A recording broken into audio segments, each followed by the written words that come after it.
जीवमजीवं दवं जडवर्वसेन जीर्णनिर्लिप्तं देवेन्द्रविन्दवन्दं वन्दे तं सर्वदा शिरसा। गाथा नंबर 40 की टीका पढ़नी है। रैणत्रयं न वट्टयि अप्पाडं मोहितो अंडदव्यमी रत्नत्रयं न वर्तते स्वकीय शुद्धात्मानं मुक्त्वा अन्य अचेतने द्रव्ये। यानी रत्नत्रय जो है वह स्वकीय शुद्ध आत्मा को छोड़ करके अन्य किसी अचेतन द्रव्य में नहीं पाया जाता है। तम्मा तत्ति मद्यु होदि मुख्यस्य कारणम आदा तस्मात् तत्त्रितयमयः आत्मैव निश्चयेन मोक्षस्य कारणम भवति इति जानीहि। इसलिए तीनों मय जो आत्मा है वह आत्मा ही निश्चय से मोक्ष का कारण है ना। निश्चय से मोक्ष का कारण केवल आत्मा ही होती है। कौन सी आत्मा? तो जो सम्यक दर्शन, निश्चय सम्यक ज्ञान और निश्चय सम्यक चारित्रमय हो गई है।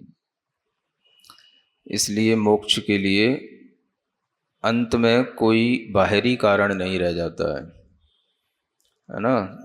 एकमात्र स्वशुद्ध आत्मा, स्वकीय आत्मा ही मोक्ष के लिए निश्चय से कारण होती है।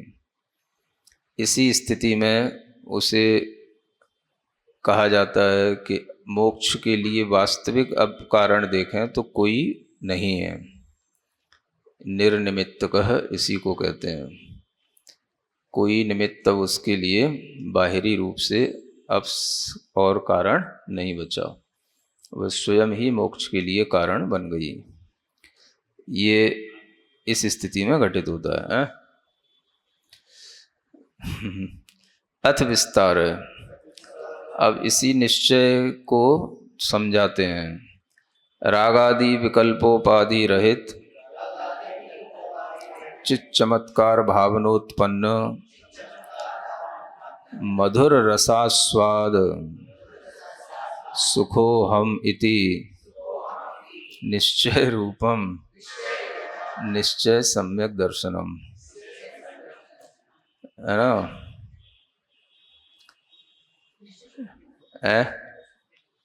हाँ, निश्चय रूपम सम्यक दर्शनम ही लिखा है।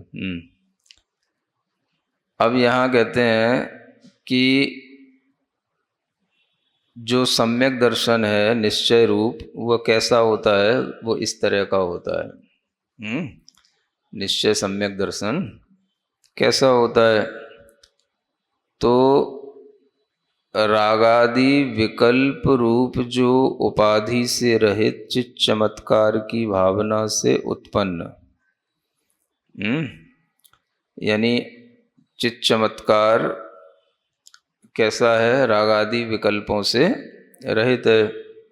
ऐसे चैतन्य भावना में जब चमत्कृत हो जाते हैं, माने उसी की बस केवल एक हमें चमक दिखाई देती है, उसको चित चमत्कार कहते हैं, है ना। इस चित चमत्कार की भावना से उत्पन्न होता है एक मधुर रस का आस्वाद, जो सुख की अनुभूति कराता है।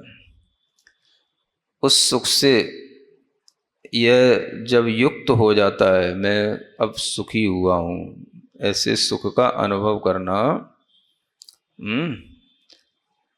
कहाँ से उत्पन्न होगा वो? हाँ, चित चमत्कार की भावना से उत्पन्न होगा। और चित चमत्कार कहाँ से, कैसा चित चाहिए? तो समस्त रागादि विकल्प उपाधियों से रहित जो चित है, उस चित चमत्कार की भावना से उत्पन्न जो रसास्वाद आएगा वही उसका सुख होता है। और जब वह ऐसा अनुभव करे, इस रसास्वाद सुखो अहम, इस रसास्वाद से मैं सुखी हुआ हूँ, तो इसी को निश्चय सम्यक दर्शन कहते हैं, है ना।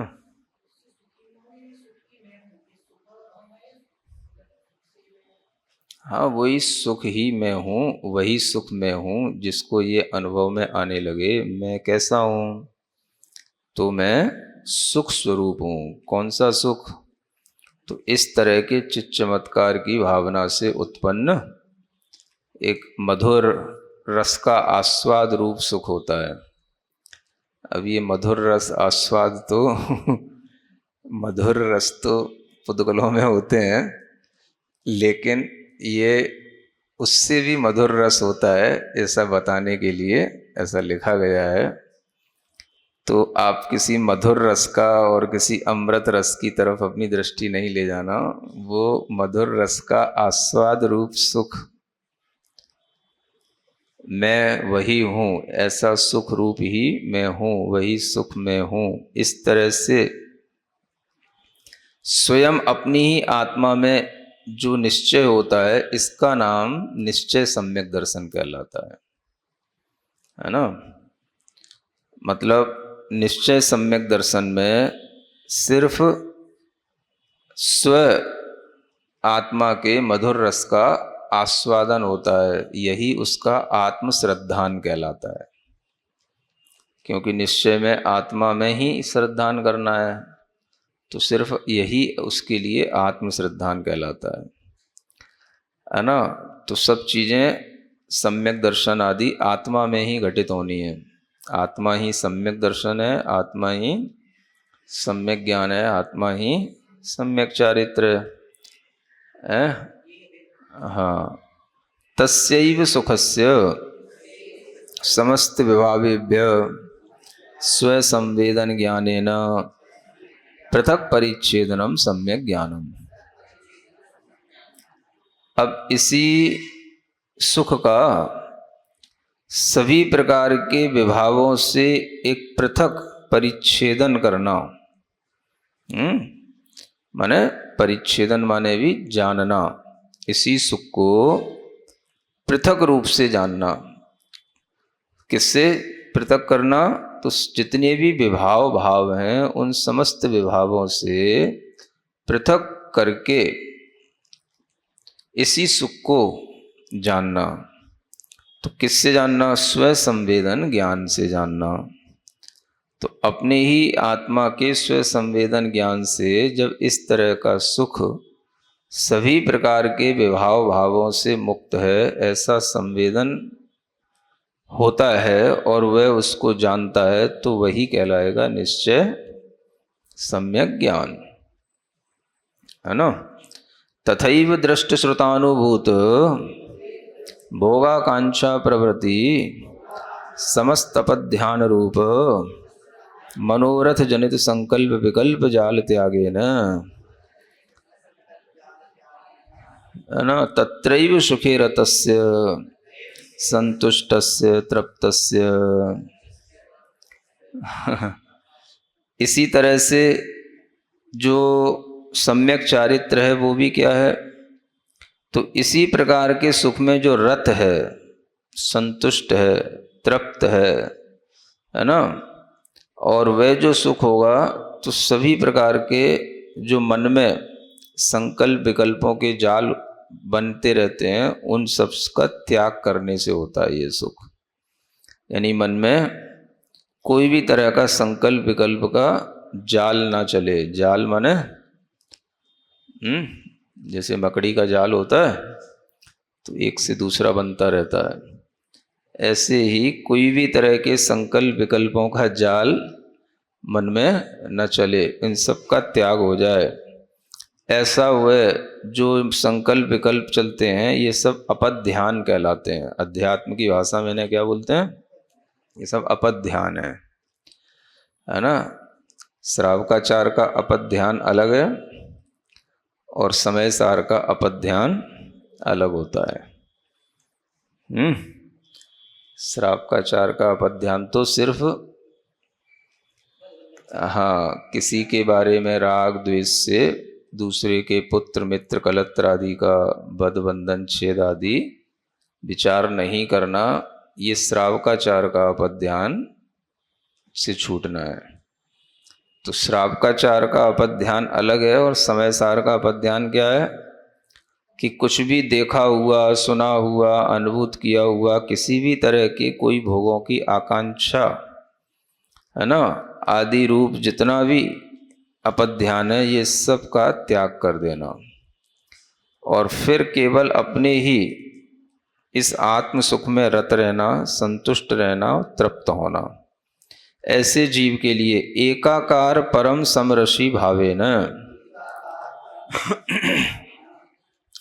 ऐसा जीव जब एकाकार होकर के माने सब कुछ एक ही आकार का उसे अनुभव होता है, बस एक आत्मा का एक ही आकार है, ज्ञानाकार।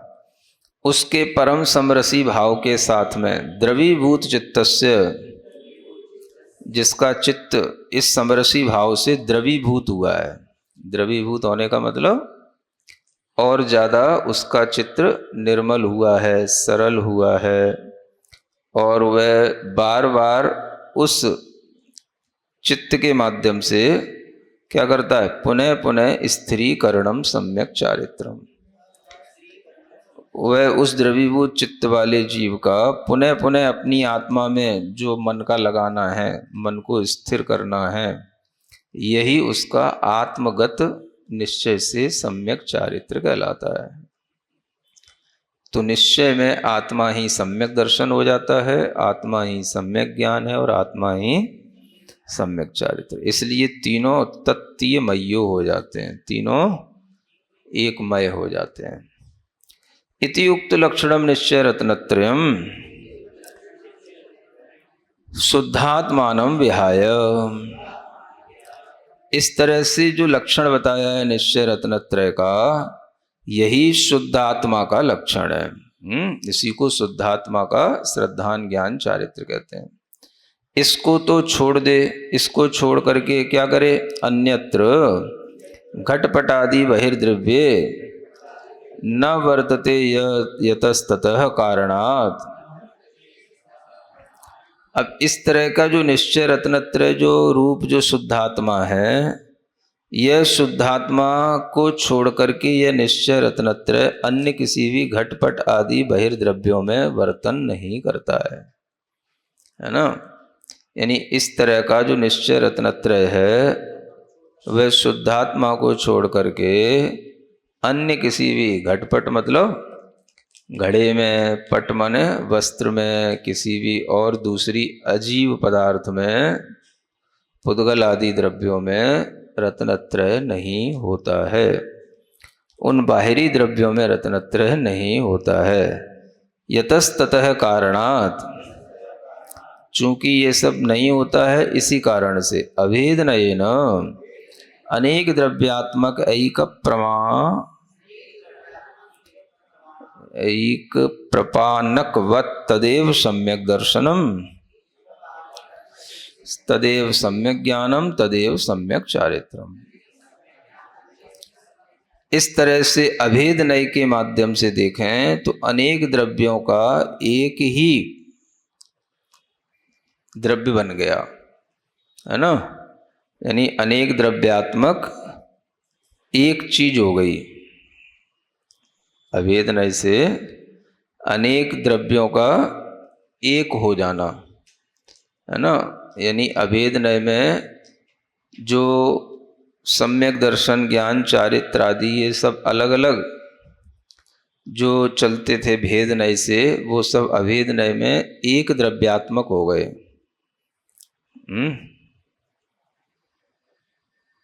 जैसे अनेक द्रव्यों का एक पानक बना दिया जाता है ना।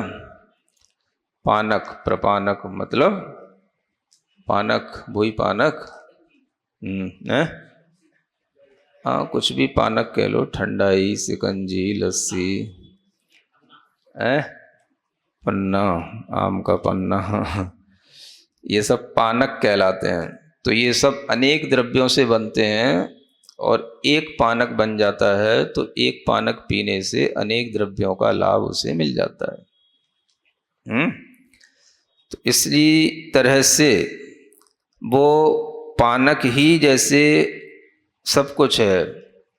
पानक ही मीठा है, पानक ही ठंडा है, पानक ही सौंफ का टेस्ट देता है, पानक ही हाँ, इलायची का टेस्ट देगा, पानक ही दूध का टेस्ट देगा। वो एक पानक में सब टेस्ट आएंगे।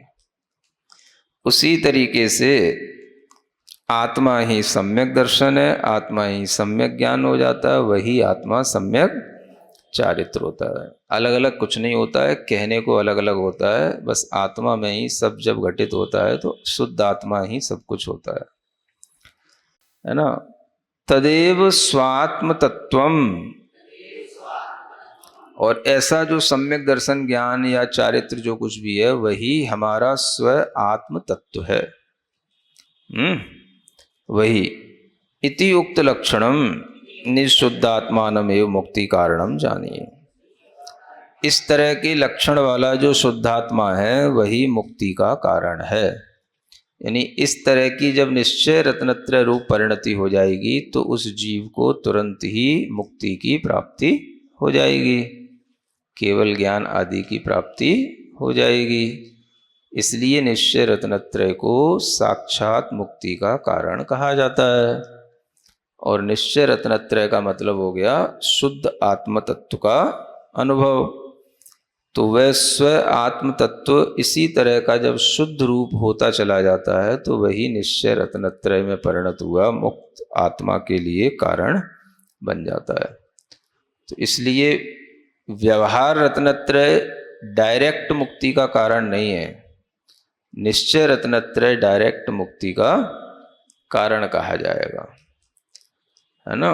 क्योंकि व्यवहार तो और निश्चय से पहले हो गया, है ना। तो मुक्ति का कारण जिस पर्याय से उसे मुक्ति मिलेगी जैसा हो करके वही उसके लिए मुक्ति का कारण कहलाएगा, है ना। जैसे किसी की दीक्षा होती है तो वो दीक्षा से पहले कुछ भी हो सकता है ना। दीक्षा से पहले वह कुछ भी हो सकता है। माने घर में रहने वाला एक सामान्य गृहस्थ हो सकता है, अथवा कोई प्रतिमाधारी भी हो सकता है, अथवा है ना क्षुल्लक भी हो सकता है, ऐलक भी हो सकता है, तो वो कुछ भी हो सकता है। लेकिन दीक्षा का मुख्य कारण क्या कहलाएगा? जिस समय पर वह महाव्रत का संकल्प लेता है, जिस समय पर वह समस्त परिग्रह का त्याग करता है, वह जो परिणाम आत्मा का है वह जो है दीक्षा के लिए साक्षात कारण कहलाएगा, वो मुख्य कारण कहलाएगा। मुख्य लिखा ना, मुख्यस्य कारणम, ये तो मोक्ष का कारण है, मुख्य कारण ये कहलाएगा, है ना। बाकी सब मुख्य कारण नहीं है, बाकी सब क्या है? गौण कारण कहलाएंगे। एक प्रधान कारण होता है और एक गौण कारण होता है। तो उससे पहले जो उसने व्रत का पालन किया, प्रतिमाओं का पालन किया, तरह तरह का त्याग किया, वो सब उसके लिए साक्षात कारण नहीं कहलाएगा, है ना। साक्षात कारण क्या? जो उस समय का, दीक्षा के समय का जो संकल्प है, बस वही संकल्प उसके लिए उसका साक्षात कारण है। बाकी सब उससे पहले साधक कारण कहला सकता है, साधक है। जैसे कल बताया था, अग्निवत साधको व्यवहार मोक्ष मार्ग। तो वो व्यवहार ऐसे चलता चलता निश्चय पर लाके छोड़ देता है, फिर निश्चय जो है स्वयं उस कार्य को करा देता है। तो इसी तरह से मुक्ति जो मिलती है वह स्व आत्म तत्व रूप जो शुद्धात्मा का उसके लिए श्रद्धान ज्ञान चारित्र हो रहा है उसी से मिलती है, और किसी चीज से नहीं मिलती। एवं प्रथम स्थले सूत्रद्वय निश्चय व्यवहार मोक्ष मार्ग स्वरूपम संक्षेपेण व्याख्याय तदनंतरम द्वितीय स्थले गाथा षट्क पर्यंतम सम्यक्त्वादि त्रयम क्रमेण विवृणोति। इस तरह से इस तृतीय अधिकार के प्रथम स्थल में 2 सूत्र निकल गए, 39 और 40 नंबर के उसमें निश्चय व्यवहार मोक्ष मार्ग का स्वरूप संक्षेप से बता दिया। इसके बाद में अब दूसरा स्थल प्रारंभ होता है जिसमें 6 गाथाएं आएंगी। अब ये दूसरा स्थल कहलाएगा। इसमें 6 गाथाओं का समुदाय लेकर के एक विषय चलेगा।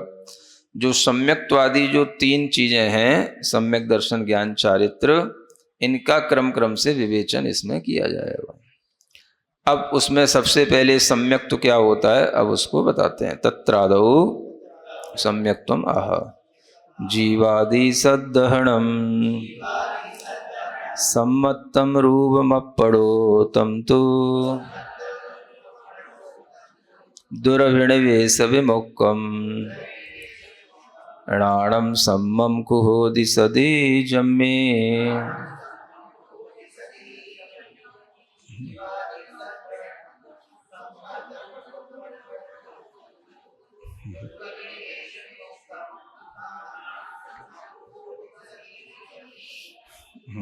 इसमें भी बहुत विस्तार है।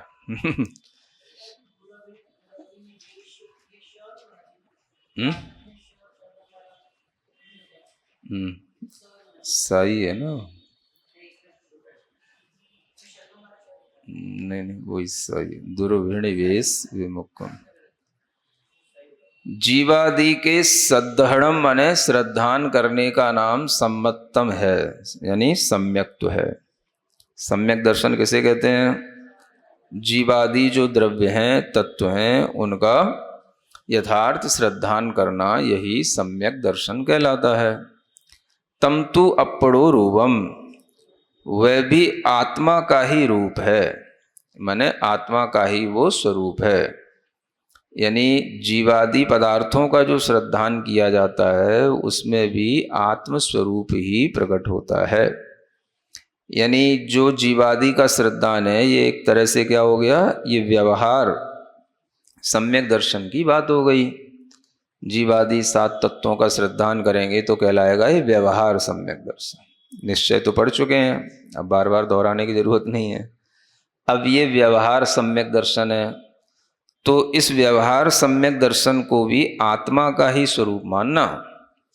ऐसा नहीं है कि व्यवहार है तो मिथ्या है, व्यवहार है तो झूठा है, व्यवहार है तो बाहर का है, व्यवहार है तो कुछ काम का नहीं है, अभूतार्थ है। समय सार पढ़ पढ़ करके व्यवहारो अभूदत्थो भूदत्थो देशितो दुसुद्धनयो, तो इन सब गाथाओं को पढ़ पढ़ करके जो बिल्कुल पगला रहे हैं उन्हें थोड़ा द्रव्य संग्रह पढ़ना चाहिए पहले, है ना? हाँ पगलापन ही है। तो व्यवहार को अभूतार्थ कहने वाले इस गाथा को भी पढ़ें जिसमें लिखा है कि जो जीवादि श्रद्धान है, ये व्यवहार है, ये भी आत्मा का स्वरूप है। तो अगर आत्मा का स्वरूप नहीं होगा तो फिर निश्चय भी आत्मा का स्वरूप कैसे होगा?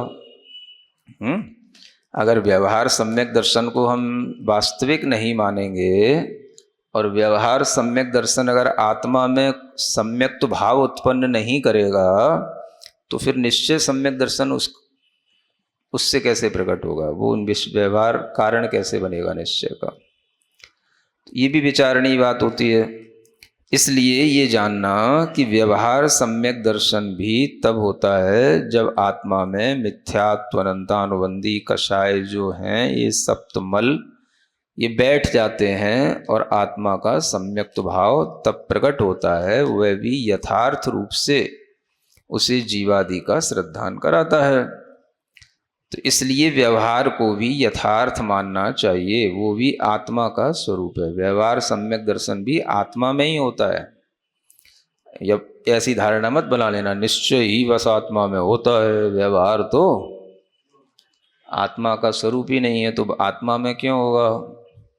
तो होगा तो आत्मा में, लेकिन श्रद्धान का जो विषय है वो बाहरी विषय हो सकता है या अनेक विषय श्रद्धा के हो सकते हैं। निश्चय में श्रद्धा का विषय भीतरी होगा और एक ही विषय होगा। व्यवहार में श्रद्धा का विषय बाहरी होगा और अनेक होगा। श्रद्धा का विषय अलग अलग है लेकिन श्रद्धा तो आत्मा का ही गुण है। ये समझना चाहिए। इसलिए व्यवहार इसलिए हो गया कि वह केवल अब आत्मा का ही श्रद्धान नहीं कर रहा, जितनी भी जीव आदि आत्माएं हैं उन सब का श्रद्धान कर रहा है। ये भी सब जीवात्माएं हैं।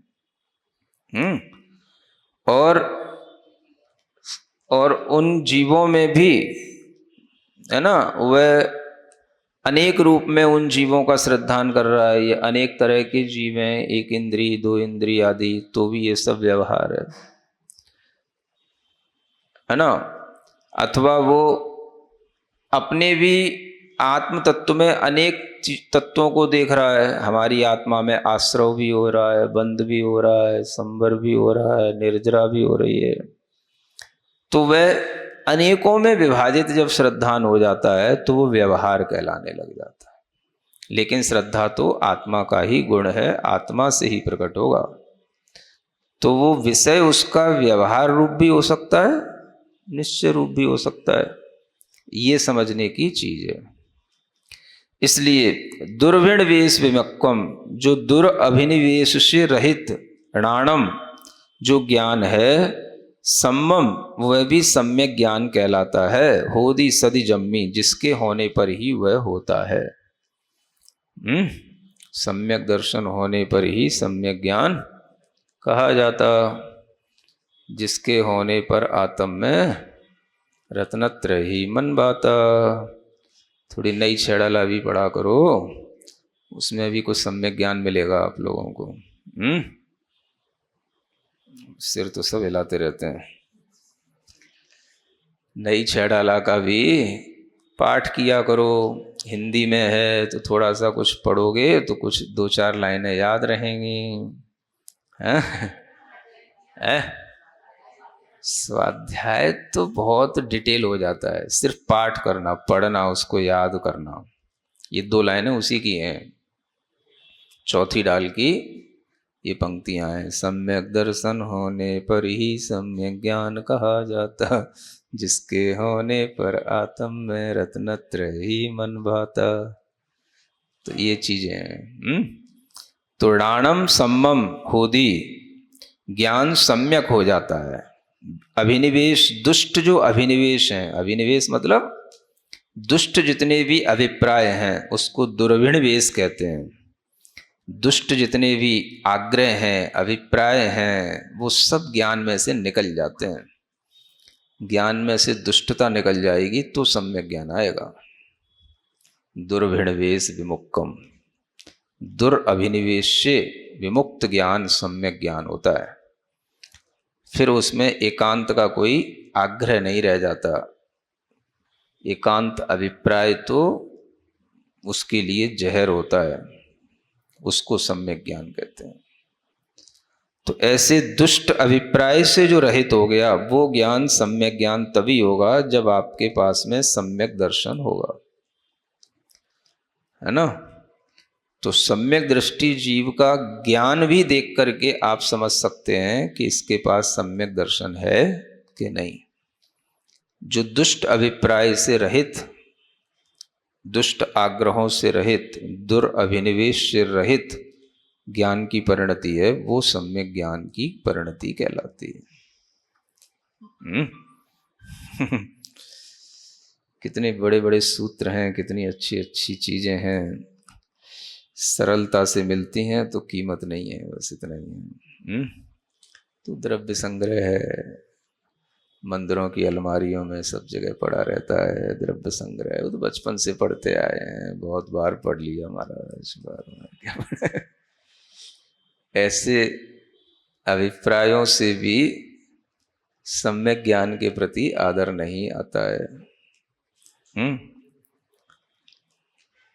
तो सम्यक दर्शन के होने पर, सदी जम्मी माने जिसके होने पर, यानी सम्यक दर्शन के होने पर ही ज्ञान सम्यक ज्ञान होता है, ये इसका अर्थ है। अब इसकी डिटेल है, लंबी है, बहुत अच्छे ढंग से सम्यक दर्शन को समझाया गया है। वीतराग सर्वज्ञ प्रणीत शुद्ध जीवादि तत्व विषय चल मलिन अवगाढ़ रहितत्वेन श्रद्धानम रुचिर निश्चयः इदम एव इत्थम एव इति निश्चय बुद्धि सम्यक दर्शनम। है ना, ये सम्यक दर्शन है। अब इस सम्यक दर्शन में भी बुद्धि कैसी हो जाती है? निश्चय बुद्धि हो जाती है। जैसे कल बताया था ना, सम्यक दर्शन में निश्चय हो जाता है तो उसको लोग निश्चय सम्यक दर्शन मानने लग जाते हैं। हाँ, मतलब उनकी भाषा में जो कहते हैं ना, सम्यक दर्शन में श्रद्धान कर लिया, निश्चय कर लिया, तो वो उसे निश्चय सम्यक दर्शन मानने लग जाते हैं। हाँ, तो जो यहाँ पर निश्चय बुद्धि लिखी है, निश्चय की बुद्धि माने ये निश्चय कर लिया, तो जो निश्चय हो गया बुद्धि में है उसका नाम लोग क्या मान लेते हैं? निश्चय सम्यक दर्शन। जबकि निश्चय सम्यक दर्शन तो आप पिछली 2 गाथाओं में बता ही चुके हैं क्या होता है। तो ये निश्चय जो बुद्धि है, ये निश्चय सम्यक दर्शन के लिए नहीं है, ये व्यवहार सम्यक दर्शन के लिए है। समझ आ रहा है? किसमें निश्चय, जो निश्चय बुद्धि होती है वो क्या करती है? इदम एव इत्थम एव इति। इदम एव, हाँ, इदमेव ईदृशम एव, है ना। इत्थम ईदृशम, इस एक ही बात है। इत्थम माने भी इस प्रकार होता है और ईदृशम माने भी इस प्रकार ही होता है। इदम एव, यही है, इसी प्रकार से ही है, अन्यथा नहीं है। इस तरह का जो बुद्धि में निश्चय हो गया, इसको निश्चय बुद्धि कहते हैं। तो ये किसमें निश्चय करना है? यही है, इसी प्रकार का है। वीतराग सर्वज्ञ भगवान के द्वारा कहे हुए जो शुद्ध जीव आदि तत्व बताए गए हैं, उनमें ये निश्चय करना है ना। अब यहां पर केवल एक आत्मा का निश्चय नहीं है, यहां पर क्या है? शुद्ध जीवादि, शुद्ध जीव आदि, आदि माने बहुत सारी चीजें हैं, सबका निश्चय करो जो जो भगवान ने बताया। तो जो वीतराग सर्वज्ञ प्रणीत भगवान के विषय में जो भी निश्चय होगा, यह ऐसा ही है, इसी प्रकार का है, वो यहां पर आपको सम्यक दर्शन निश्चय बुद्धि के साथ में कहलाएगा। शुद्ध जीवादि तत्व, तो शुद्ध जीव को इसलिए आगे रखते हैं क्योंकि ये प्रथम है, उपादेय है। तो शुद्ध जीव के साथ में अशुद्ध जीव का भी सम्यक श्रद्धान करना है। अशुद्ध जीव भी ऐसा ही होता है, आदि में सब कुछ आ जाएगा, है ना। शुद्ध जीव के साथ में जितना भी अशुद्ध जीव है, संसारी जीव है, जो भी बताया गया है वीतराग सर्वज्ञ देव ने, वो सबका इसी तरह से श्रद्धान, रुचि बनाना, ऐसा निश्चय करना, यह ऐसा ही है, इसी प्रकार का है। और उसमें कोई भी ना चल दोष आए, ना मलिनता आए, ना अवगाढ़ दोष आए। ये 3 दोष होते हैं, चल, मलिन, अवगाढ़। चल माने चलायमान ना हो जाए आपका ज्ञान, चलायमान माने विचलित ना हो जाए, मैला ना हो जाए। अवगाढ़, मलिन माने मैला ना हो जाए, मलिनता से रहित। और अवगाढ़ माने बिल्कुल निष्कंप। अवगाढ़ का मतलब गढ़ा हुआ, बिल्कुल जैसे होता है खंबा, वैसे। तो इन 3 विशेषताओं के साथ में वही भाव आएगा, ये यही है, ये इसी प्रकार का है।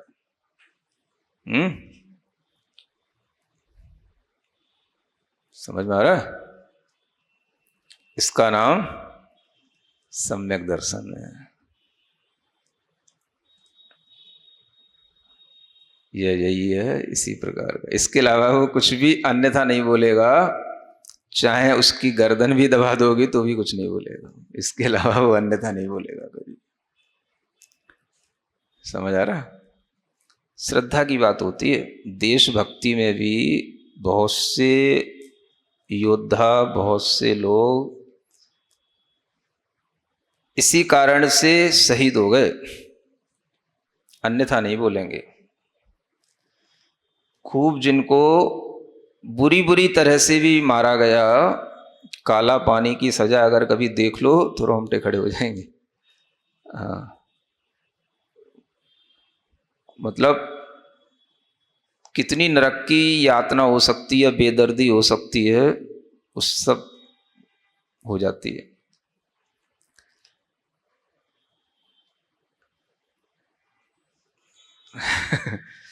मतलब बिल्कुल हिला देने वाला वो जो दृश्य है, मतलब काले पानी के कभी आप वीडियो देखो तो उल्टा लटका करके खौलता हुआ गर्म पानी डालना, जिंदा आंखें निकाल लेना, नाखून निकाल लेना, ये सब लोगों ने किया, फिर भी इंकलाब जिंदाबाद करते रहे। समझ आ रहा है? दास्ता स्वीकार नहीं की। तो इसी तरह की जैसे देशभक्ति में योद्धा जैसे देश के प्रति इदम एव ईदृशम एव, ऐसे ही सर्वज्ञ भगवान ने जो कहा है आत्म तत्व के बारे में, अन्य द्रव्यों के बारे में, इदम एव ईदृशम एव, बस इस तरह का जो श्रद्धान है ये भी आत्मा का स्वरूप है, ये भी सम्यक दर्शन है। केवल आत्मा के अनुभव का नाम सम्यक दर्शन नहीं होता। मूर्ख लोगों को कौन समझाए? सम्यक दर्शन हो गया तो कौन सा अनुभव हो गया, ये मूर्खता की बातें है ना, दुनिया में चलती रहती हैं। केवल इतना श्रद्धान करना, जो वीतराग भगवान ने कहा है, सर्वज्ञ ने कहा है, वो अन्यथा नहीं है। इसका नाम सम्यक दर्शन है। पहले इतना ही तो कर लो। आत्मा के अनुभव का नाम सम्यक दर्शन होता है। आत्मा का अनुभव कब हुआ तुमको, कैसे होगा, कभी किया कि नहीं, तो फिर सम्यक दर्शन कैसे हो गया? कई बूढ़ी दादी अम्मा मंदिरों में बैठा बैठे मुंह चलाती रहती हैं, बस ऐसी बैठी बैठे, कुछ पता ही नहीं है क्या सम्यक दर्शन होता है क्या नहीं होता। कोई भी उनके सामने बैठे वे अपना ही आलाप आलापती हैं। पहले ये तो श्रद्धान करो, वीतराग सर्वज्ञ प्रणीत जीवादि तत्व के विषय में। जीवादि तत्व माने सभी तत्व, चाहे वो आश्रव हो, चाहे बंध हो, चाहे संबर हो, चाहे निर्जरा हो, चाहे शुद्ध जीव हो, चाहे अशुद्ध जीव हो, चाहे संसारी आत्मा हो, चाहे मुक्त आत्मा हो, जो बताया गया है भगवान वीतराग ने, पहले उसका श्रद्धान तो करो। आत्मा का अनुभव, आत्मा का अनुभव, अब ऐसे बोर आ रहे हैं सब। कहाँ से आत्मा का अनुभव होगा किसको? व्यवहार तो हो नहीं रहा, आत्मा का अनुभव हो रहा है। छोटी छोटी बातों में तो बिक जाते हैं। हाँ, पैसे के नाम पे, अपने पंथ को बढ़ाने के नाम पे कुछ भी कर बैठते हैं। सब तो बेच रखा है, जमीर तो कुछ है नहीं। आत्मा का अनुभव कर लो उनसे।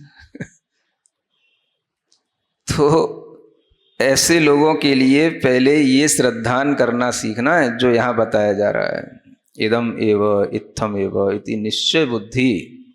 बुद्धि में जो निश्चय हो गया, उसे कोई कितना भी कुछ कह दे उसको बिगाड़ना नहीं, है ना। इस तरह का सम्यक दर्शन जो है, यह भी तच्च अभेद नयन रूपम स्वरूपम तु, यह भी अभेद नय से देखा जाए तो ये भी स्वरूप है, रूप है। कस्य आत्मने, आत्म परिणाम है इत्यर्थ। ये भी तो आत्मा का ही परिणाम है, माने आत्मा से ही तो उत्पन्न हुआ परिणाम है, तो आत्मा का ही तो ये भाव हुआ, श्रद्धान हुआ। तो अभेद नय से अगर हम देखें तो ये भी अभेद नय से ये भी आत्मा का स्वरूप है ना। अभेद नय से आत्मा ही सम्यक दर्शन है, ज्ञान चारित्र, वो भी अभेद नय से है। लेकिन ये वाली जो बुद्धि है जो आत्मा में इसी तरह से जुड़ रही है, सर्वज्ञ प्रणीत बातों की श्रद्धा से, ये श्रद्धा भी तो आत्मा की ही है, अभेदनय से आत्मा की कहलाई, ये कहने का तात्पर्य।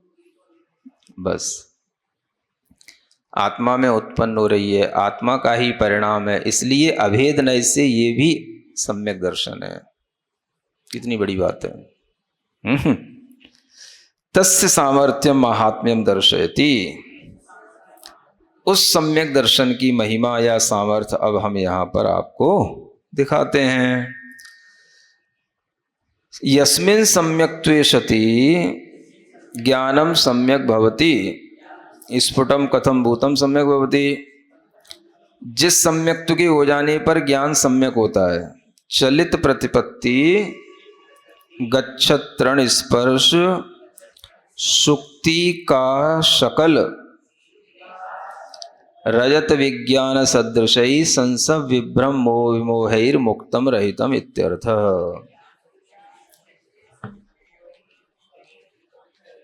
हाँ, ये तो इसमें एक अलग से भी तो आ रही गाथा आगे, संशय विभ्रम मोह त्याग, वही है इसकी लाइन। तो दुर्विण वेश विमुक्त का मतलब यहां पर यह निकाला कि जिस ज्ञान में संशय विभ्रम और मोह न रह जाए, है ना, इन जीवादि तत्वों के प्रति न संशय हो, न भ्रम हो, न किसी तरह का विमोह रह जाए। तो उसको आगे और आगे की गाथा में समझाया जाएगा, और ये उसी की 3 परिभाषाओं को यहाँ एक साथ इस लाइन में लिख दिया है। संशय किसे कहते हैं? चलत प्रतिपत्ति, है ना, चलित प्रतिपत्ति, चलायमान जो प्रतिपत्ति होती है, भाई ये ऐसा है कि ऐसा है, जैसे ये मन में विचार आया तो चलित हो गया, चलायमान हो गया। ये ऐसा सही है कि नहीं है, बस इतना विचार आया तो विचलित हो गया वो। इसको क्या बोलते हैं? चलित प्रतिपत्ति। जब तक चल रहा था और एकदम से उसके मन में आया ये सही है कि नहीं, ये सही चल रहा है कि नहीं, ये सही समझाया जा रहा है कि नहीं। तो बस ये जो चलित प्रतिपत्ति, इसी का नाम संशय हो गया, और संशय हो गया तो ये सम्यक ज्ञान नहीं रहा। इतना अटूट श्रद्धान का नाम सम्यक दर्शन होता है? हाँ, वो निसंकित वगैरह तो फिर इसी के ही सब रूप हैं, चाहे निसंकित कह लो, चाहे संशय आदि से रहित ज्ञान कह लो, एक ही बात है। लेकिन सम्यक दर्शन में भी इस तरह का अचलित वृत्ति होती है, ये बताया जा रहा है। संशय नहीं होना।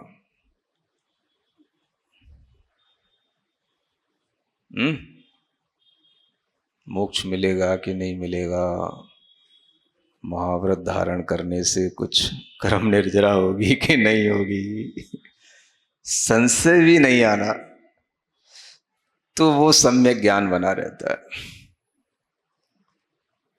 इतना कष्ट सहने से क्या होगा, कुछ आगे होगा भी कि नहीं होगा। देवता युवता कुछ होते भी है कि नहीं होते हैं, 16 स्वर्ग होते हैं, एक आदमी होता है कि नहीं होता है? कोई भी तरह की चलित प्रतिपत्ति हो सकती है, चलित ज्ञान किसी भी विषय में चल सकता है। बस जो हिला वो चला, चला तो चलते बना। तो इतना संशय भी नहीं होना, इसको कहते हैं, है ना, दुर्भिण वेश विमुक्तम। ऐसे ही गच्छत तृण स्पर्श, जो चल रहा हो उसको तृण स्पर्श हो जाता है तो वह उसका निर्णय नहीं ले पाता, उसको भ्रम बना रहता है, तिनका लगा कि नहीं लगा। तो ऐसे ही ये जीवादि पदार्थ हैं कि नहीं, इस तरह का एक प्रतिपत्ति होती है जो ऐसा आभास कराए, उसका नाम है विभ्रम।